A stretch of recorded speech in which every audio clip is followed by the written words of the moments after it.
जमलेल्या माझ्या सर्व पदाधिकारी बांधवांनो, भगिनींनो आणि मातांनो,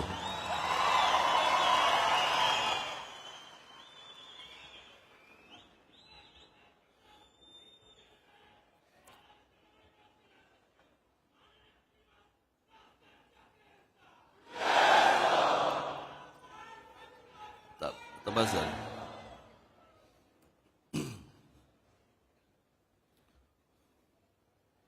हे बाळा नांदगावकर, म्हणजे ओळखलं नसेल तुम्ही त्या लेंग्या बिंग्यामध्ये त्यांना.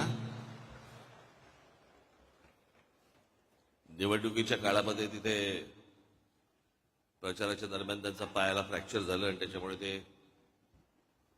आता होईल बरं. ते बऱ्याच दिवसांनी मी तुम्हाला भेटतोय, तुम्ही मला भेटताय. निकाल लागल्यानंतर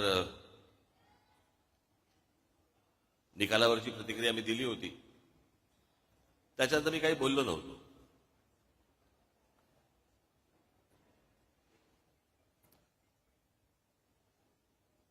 पण शांत आहे याचा अर्थ विचार करत नव्हतो असं नाही.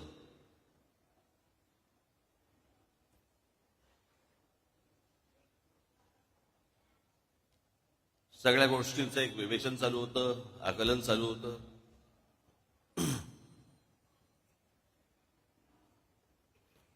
बरेच लोक मला भेटले या सगळ्या गेल्या 2 महिन्यामध्ये, 1.5 महिन्यामध्ये. परवा दिवशी माझ्याकडे ते संभाजी महाराजांवरचे चित्रपट करणारे लक्ष्मण उतेकर दिग्दर्शक ते आले होते. उत्तम दिग्दर्शक.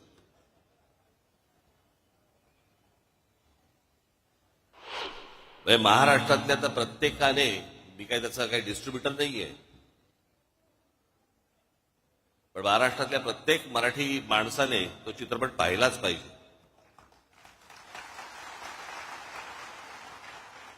कारण आमचे शिवछत्रपती ही प्रेरणा आहे. संभाजीराजे आमचे हे बलिदान आहे.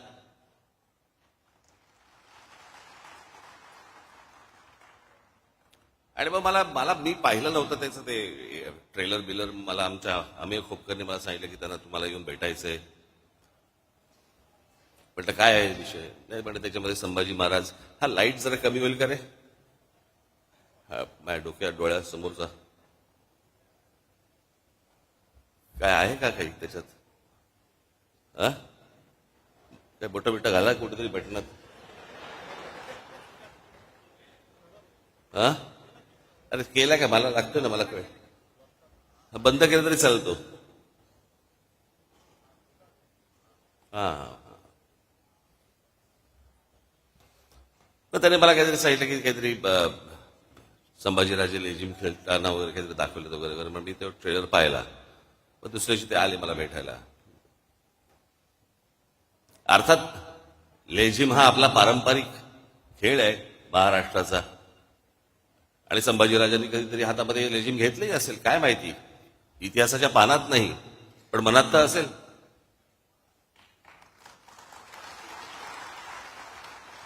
पण मी त्यांना म्हटलं त्यात त्या गाण्यावरनं म्हटलं चित्रपट पुढे सरकतोय का की नुसतं गाणं आहे, पण मनात तर असेल.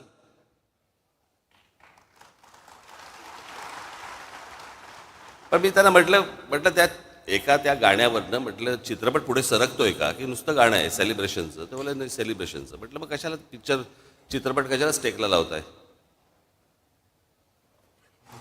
आपल्याकडे काय आहे, हल्ली सगळ्यांनाच इतिहास समजायला लागलाय. सगळेच इतिहास तज्ज्ञ झालेले आहेत. सगळ्यांच्याच एकदम भावना उफाळून येतात सगळ्या बाबतीत. पण म्हटलं काय आहे, म्हटलं चित्रपट पाहायला लोक जेव्हा जाणार त्यावेळेला औरंगजेबाने केलेले जे अत्याचार आहेत ते डोक्यात ठेवून म्हटलं ज्यावेळेला लोक जातील, आणि म्हटलं ट्रेलरमध्ये काहीतरी लेझिम बिजिम नाचतात बिस्तार, म्हटलं काढून टाका. म्हटलं ते म्हटलं उद्या असं आपण पकडूया. म्हटलं नंतर मी कोणाशी तरी नंतर बोलत होतो. म्हटलं रिचर्ड ॲटनबरोबर ज्याला महात्मा गांधी पिक्चर केला, आपल्या डोळ्यासमोर महात्मा गांधीचे काही काही आंदोलन येतात. चित्रपट पाहायला गेलो असताना आपल्याला असं एका सीन मध्ये दिसलं की महात्मा गांधी दांडिया खेळतात. कसं वाटलं असतं आपल्याला. खरं तर दिग्दर्शकाला टाकायचा पण असेल सीन, पण महात्मा गांधींच्या हातात एकच काठी असल्यामुळे दांडिया खेळता नाही आला. 2 घेऊन असे असे चालले असते तर कदाचित आला असतं सीन, माहित नाही आपल्याला.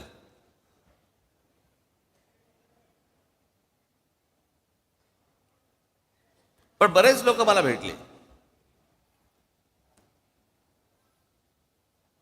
म्हणजे निकाल लागल्यावरती, निवडणुकीचा निकाल लागल्यावरती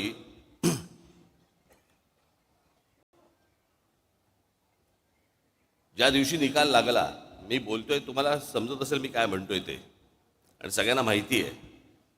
महाराष्ट्रात निकाल लागल्यावरती मी पहिल्यांदा महाराष्ट्रात असं बघितलं, सन्नाटा पसरला.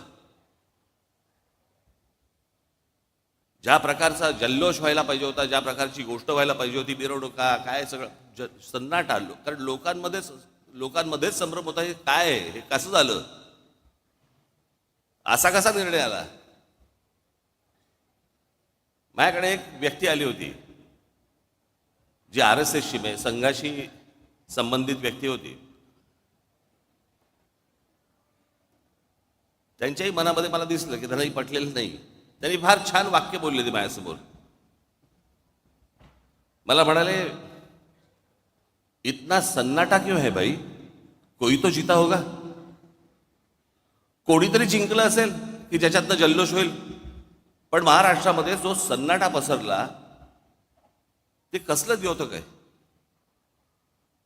काही काही गोष्टींवरती तर विश्वासच बसू शकत नाही. हे आमच्या इथे राजू पाटील बसलेत. कुठे आहेत राजू, कुठे आहे? इथे.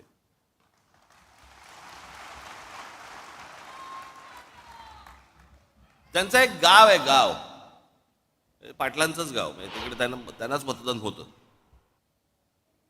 साधारणपणे किती 1200 लोकांचं गाव आहे ना, 1400 लोकांचं गाव आहे. या 1400 लोकांच्या गावामध्ये राजू पाटलांना किती मतं पडली असतील? अख्खं सगळं मतदान, दरवेळेला त्यांना मतदान होतं. पहिल्यांदा त्यांचे भाऊ उभे होते त्यावेळेला त्यांना मतदान झालं, ते उभे होते त्यावेळेला मतदान झालं, ज्यावेळेला ते खासदारकीला होते त्यावेळेला मतदान झालं, सगळीकडं. त्या गावातनं किती मतदान झालं असेल राजू पाटलांना? किती मतं पडली असतील? एक पण नाही.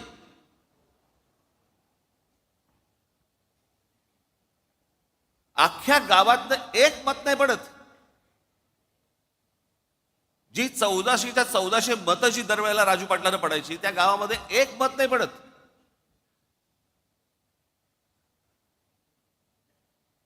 म्हणजे आपल्यातला एक मराठवाड्यामधला आपला एक पदाधिकारी आहे जो तिथे नगरसेवक आहे. नगरसेवक असताना, म्हणजे नगरसेवक जेव्हा झाला त्यावेळेला त्याला त्याच्या भागातनं 5,500 मतदान आहे. 5,500 त्याच्या भागातनं.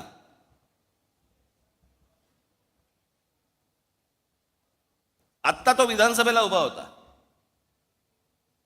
त्याला त्याच्या वॉर्डामध्ये नगरसेवक पदासाठी म्हणून त्याला 5,500 मतदान झालं होतं.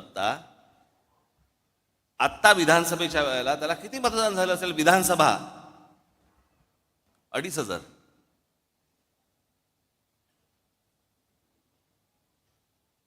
अनेक असे निर्णय आहेत महाराष्ट्रामध्ये झालेले की ज्याच्यावरती विश्वास, निवडून आलेल्यांचा विश्वास नाहीये, पडलेल्यांचा काय घेऊन बसलो आपण.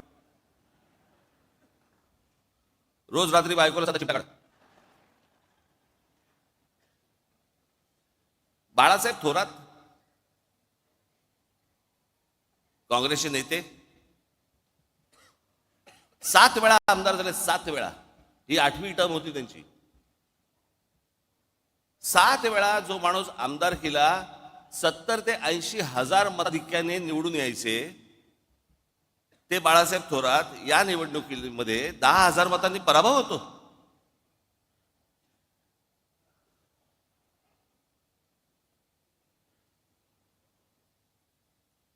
उद्या अनेक लोक बोलतील की राज ठाकरेंचा पराभव झाला म्हणून त्याच्यामुळे ते हे बोलतायत. मी काय बोलतोय? अख्खा महाराष्ट्र बोलतोय.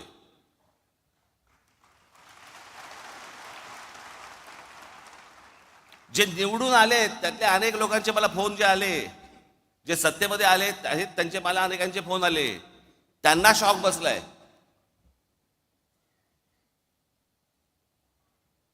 अहो 4-5 जागा येतील म्हणजे कसं आहे, भारतीय जनता पक्षाला 132 काय काय जागा मिळाल्या वगैरे वगैरे, चला ठीक आहे. मागच्या वेळेला पण त्यांना काहीतरी 100 काय किती जागा होत्या, 105 आधी नाही, 105 17ला होत्या, 122 काहीतरी, 122 काहीतरी जागा होत्या 2014ला. ठीक आहे, आपण समजू शकतो, चला 132. अजित पवार 42.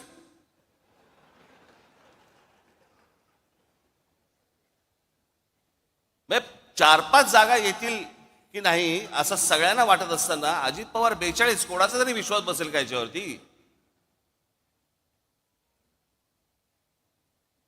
आणि जे इतकी वर्ष या महाराष्ट्रामध्ये राजकारण करत आले, ज्यांच्या जीवावरती हे अजित पवार, भुजबळ बिजबळ सगळेजण मोठे झाले, त्या शरद पवारांना 10 जागा मिळतात. मग हे न समजण्याच्या पलीकडची गोष्ट आहे, न समजण्याच्या पलीकडची. गेल्या 4 महिन्यापूर्वी लोकसभा झाली. त्या लोकसभेला सर्वात जास्ती ज्यांचे कोणाचे खासदार निवडून आले असतील तर ते काँग्रेसचे निवडून आले. त्यांचे 13 खासदार निवडून आले काँग्रेसचे. बरोबर बोलतोय? एका खासदाराच्या खाली किती आमदार येतात? साधारणपणे 5 ते 6 आमदार येतात. 6 आमदार येतात, बरोबर आहे. सर्वसाधारणपणे किती आमदार यायला पाहिजे होते काँग्रेसचे? सगळे 6च्या 6 नाही पकडलं, पण एखाद्या मतदारसंघामध्ये 6च्या ऐवजी समजा 4 आलेत, 3 आलेत, काहीतरी त्यांचे 15 आमदार येतात.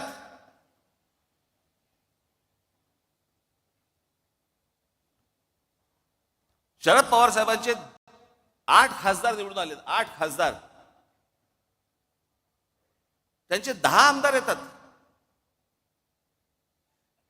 आणि लोकसभेला ज्या अजित पवारांचा 1 खासदार निवडून आलाय तिथे 42 आमदार येतात.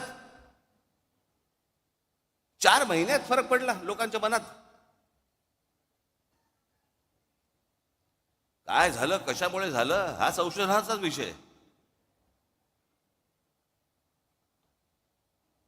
मी तुम्हाला आज काय सांगायला आलोय, या मतदानावरती जाऊ नका. लोकांनी आपल्याला मतदान केलेलं आहे, फक्त ते आपल्यापर्यंत आलेलं नाहीये.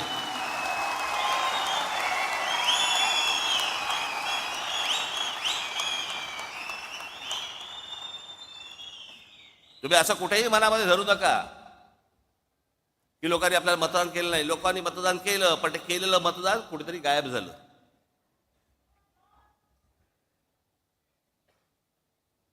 आणि अशा प्रकारच्या ज्या निवडणुका लढवायच्या असतील तर निवडणुका न लढवल्याच बऱ्या.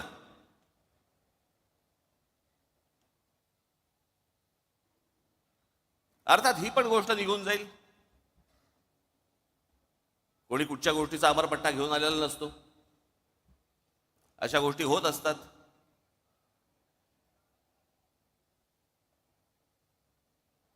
पण मला तुम्हाला फक्त एकच गोष्ट, तुम्हाला आज महत्वाच्या गोष्टी काही सांगायच्या आहेत.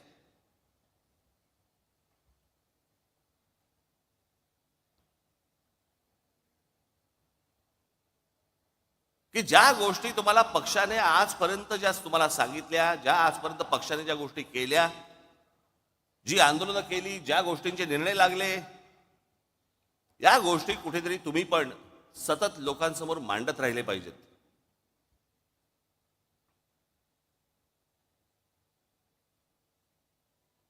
आतापर्यंत आपण काय काय केलं, कोणती कोणती आंदोलनं केली, कोणकोणत्या विषयामध्ये हात घातला, कोणकोणत्या विषयांचे निर्णय लागले, हे तुम्ही स्वतः कन्व्हिन्स पाहिजेत. तुम्हाला 4 लोकांनी प्रश्न विचारल्यावरती भांबावून जाणं हे काय, हे चांगलं लक्षण नव्हे.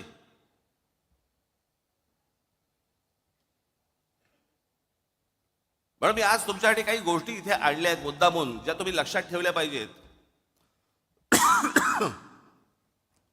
माझं भाषण संपल्यानंतर ज्या वेळेला ते येईल, कुठेतरी युट्यूबला येईल, तेवढा पोर्शन तुम्ही कट करून ठेवला पाहिजे. सतत तुम्ही त्या गोष्टी ऐकल्या पाहिजेत, बघितल्या पाहिजेत.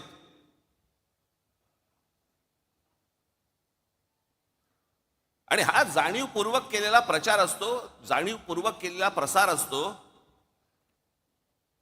तिथे जर तुम्ही खमके नसाल, तुम्ही जर खंबीर नसाल, तुम्ही उत्तर काय देणार आहात?